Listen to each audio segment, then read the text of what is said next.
শুরুতেই জানিয়ে দেব আমাদের হাতে থাকা আজকের সর্বশেষ বাংলা আপডেট সংবাদ। বিজয় দিবসে মোদির পোস্ট নিয়ে তীব্র প্রতিক্রিয়া হাসনাত আব্দুল্লাহর।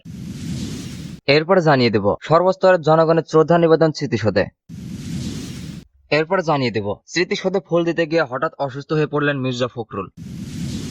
এরপর জানিয়ে দেব বিজয় দিবসে ভবিষ্যৎ বাংলাদেশ নিয়ে যে বার্তা দিলেন তারেক রহমান।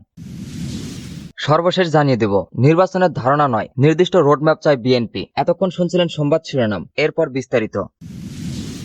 বিজয় দিবসে মোদির পোস্ট নিয়ে তীব্র প্রতিক্রিয়া হাসনাত আব্দুল্লাহর। মহান বিজয় দিবসে ভারতের প্রধানমন্ত্রী নরেন্দ্র মোদীর একটি পোস্ট নিয়ে তীব্র প্রতিক্রিয়া জানিয়েছেন বৈষম্যবিরোধী ছাত্র আন্দোলনের আহ্বায়ক হাসনাত আব্দুল্লাহ। আজ সোমবার নিজের ভেরিফাইড ফেসবুকে দেওয়া পোস্টে হাসনাত আব্দুল্লাহ এই প্রতিক্রিয়া জানান। এতে তিনি ভারতের প্রধানমন্ত্রী মোদীর একটি ফেসবুক পোস্টের স্ক্রিনশট যুক্ত করেছেন। আজ নিজের ভেরিফাইড ফেসবুকে একটি পোস্ট দিয়েছেন মোদী। এতে তিনি লিখেছেন, আজ বিজয় দিবসে 1971 সালে ভারতের ঐতিহাসিক বিজয়ে অবদান রাখা সাহসী সেনাদের সাহস ও আত্মত্যাগকে আমরা সম্মান জানাই। তাদের নিঃস্বার্থ আত্মস্বর্গ ও অটল সংকল্প আমাদের জাতিকে রক্ষা করেছে এবং আমাদের গৌরব এনে নিয়েছে। এই দিনটি তাদের অসাধারণ বীরত্ব ও অদম্য চেতনার প্রতি শ্রদ্ধাঞ্জলি। তাদের আত্মত্যাগ চিরকাল প্রজন্মের পর প্রজন্মকে অনুপ্রাণিত করবে এবং আমাদের জাতির ইতিহাসে গভীরভাবে খেতে থাকবে। মোদির এই পোস্টের স্ক্রিনশট নিজের ভেরিফাইড ফেসবুকে যুক্ত করে হাসনাত আব্দুল্লাহ লিখেছেন, এটি বাংলাদেশের মুক্তিযুদ্ধ। পাকিস্তানের বিরুদ্ধে বাংলাদেশের স্বাধীনতার জন্য এই যুদ্ধ সংঘটিত হয়েছিল, কিন্তু মোদি দাবি করছে এটি শুধু ভারত যুদ্ধ এবং তাদের অর্জন। তাদের বক্তব্যে বাংলাদেশের অস্তিত্বে উপেক্ষিত। হাসনাত আব্দুল্লাহ আরও লিখেছেন, যখন এই স্বাধীনতাকে ভারত নিজেদের অর্জন হিসেবে দাবি করে, তখন আমি একে বাংলাদেশের স্বাধীনতার সার্বভৌমত্ব এবং ভূখণ্ডের প্রতি সরাসরি হুমকি হিসেবে দেখি। হাসনাত আব্দুল্লাহ লিখেছেন, ভারতের এই হুমকির বিরুদ্ধে আমাদের লড়াই চালিয়ে যাওয়া অসম্ভব। এই লড়াই আমাদের চালিয়ে যেতেই হবে।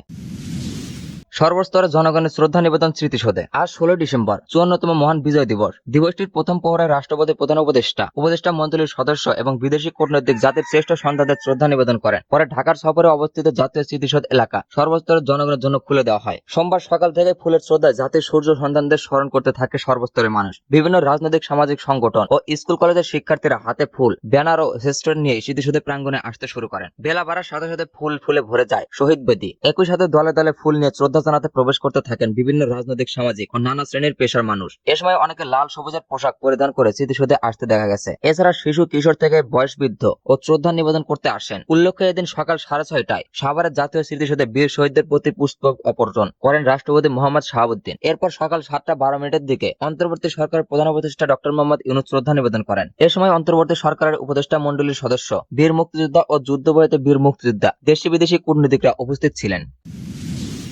স্মৃতিসৌধে ফুল দিতে গিয়ে হঠাৎ অসুস্থ হয়ে পড়লেন মির্জা ফখরুল। মহান বিজয় দিবসে সাভার জাতীয় স্মৃতিসৌধে শ্রদ্ধা নিবেদন করতে গিয়ে হঠাৎ অসুস্থ হয়ে পড়েন বিএনপির মহাসচিব মির্জা ফখরুল ইসলাম আলমগীর। সোমবার 16 ডিসেম্বর সকাল 10টার দিকে বীর শহীদদের প্রতি শ্রদ্ধা জানিয়ে সাংবাদিকদের সাথে কথা বলার সময় তিনি অসুস্থ হয়ে মোটামুটি শুয়ে পড়েন। তাৎক্ষণিকভাবে তাকে সাভার সিএমএস এ নিয়ে যাওয়া হয়। মির্জা ফখরুলের সাথে বিএনপির স্থায়ী কমিটির সভাপতি অধ্যাপক ডক্টর এজেডএম জাহিদ হোসেন, সালাউদ্দিন আহমেদ, যুগ্ম মহাসচিব হাবিবুন নবী খান সোহেল আছেন।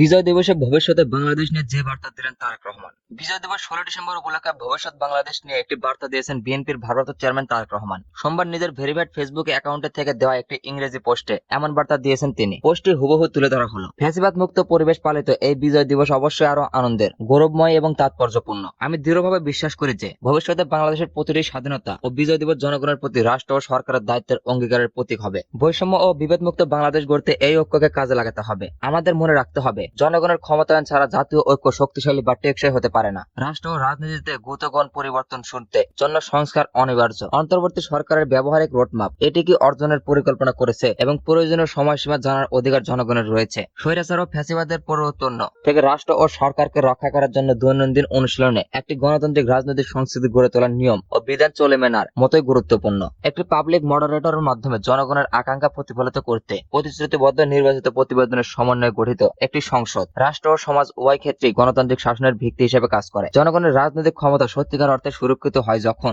একটি জবাবদিহিমূলক সরকার এবং কার্যকর সংসদ মিলেমিশে কাজ করে। পোস্টের সঙ্গে বাংলাদেশের পতাকার একটি জিপ ছবিও সংযোগ করেন তিনি, যেখানে পথ পথ করে উঠছে বাংলাদেশের লাল সবুজের পতাকা।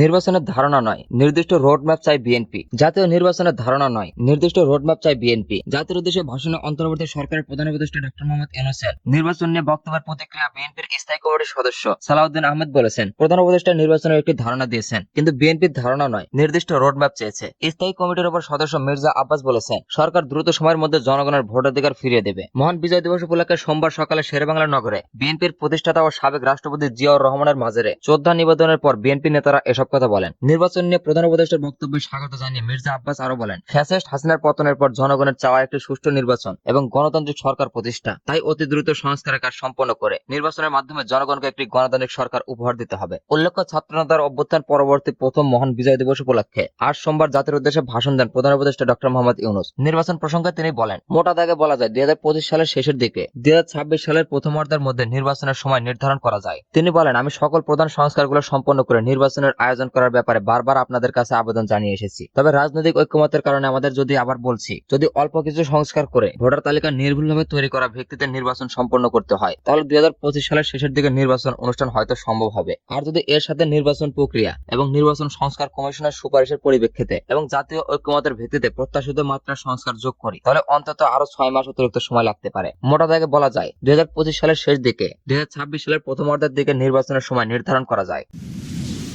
নিউ ইয়র্কের আকাশে বাংলাদেশের মানচিত্র আঁকলেন ফাহিম। মহান বিজয় দিবস উদযাপনে নিউ ইয়র্কের রিপাবলিক বিমানবন্দর থেকে প্লেন উড়িয়ে আকাশে বাংলাদেশের মানচিত্র আঁকলেন বাংলাদেশের স্টুডেন্ট পাইলট ফাহিম চৌধুরী। আকাশে গোটা ম্যাপটি তৈরি করতে ফাহিমের 2 ঘন্টা 38 মিনিট উড়াই করতে হয়েছে। শনিবার 14 ডিসেম্বর মার্কিন যুক্তরাষ্ট্রের ওই বিমানবন্দর থেকে মাঝ আকাশে বাংলাদেশের মানচিত্রের রোডম্যাপ তৈরি করতে স্থানীয় সময় রাত 11:16 উড্ডয়ন করে তিনি, আর রাত 1:54 ফ্লাইটটি অবতরণ করেন। মুহূর্তে ম্যাপটি ছড়িয়ে পড়লে বাংলাদেশ সহ বিশ্বের বিভিন্ন দেশে বাংলাদেশের প্রশংসা পান ফাহিম। শেষে 172 ব্যান্ডার এক ফান্ডার দিয়ে ফ্লাইট পরিচালনা করেন ফাহিম। এই কাজে তাকে সহযোগিতা করেছেন তার বন্ধু আসাদ আব্দুল্লাহ, যিনি পুরো সময় তার পাশে ছিলেন। ফাহিম বাংলাদেশের গ্যালাক্সি ফ্লাইং একাডেমি থেকে প্রাইভেট পাইলট লাইসেন্স অর্জন করেছেন। বর্তমানে কমার্শিয়াল পাইলট লাইসেন্সের জন্য মার্কিন যুক্তরাষ্ট্রে প্রশিক্ষণরত আছেন। ফাহিম চৌধুরী গণমাধ্যমকে বলেন, বাংলাদেশের স্বাধীনতার 53 বছর পূর্তিতে একটি বিশেষ কাজ করার চিন্তা থেকেই এই ম্যাপটি তৈরি করেছি। ফ্লাইট রাডার ব্যবহার করে মানুষের অনেক ধরনের অদ্ভুত ও সৃজনশীল জিনিস আঁকে, যা দেখে আমি অনুপ্রাণিত হয়েছি। যেহেতু আমাদের দেশের ইতিহাস অনেক সংগ্রামী, তাই এই ম্যাপটি তৈরি করতে গিয়ে আমি চেষ্টা করেছি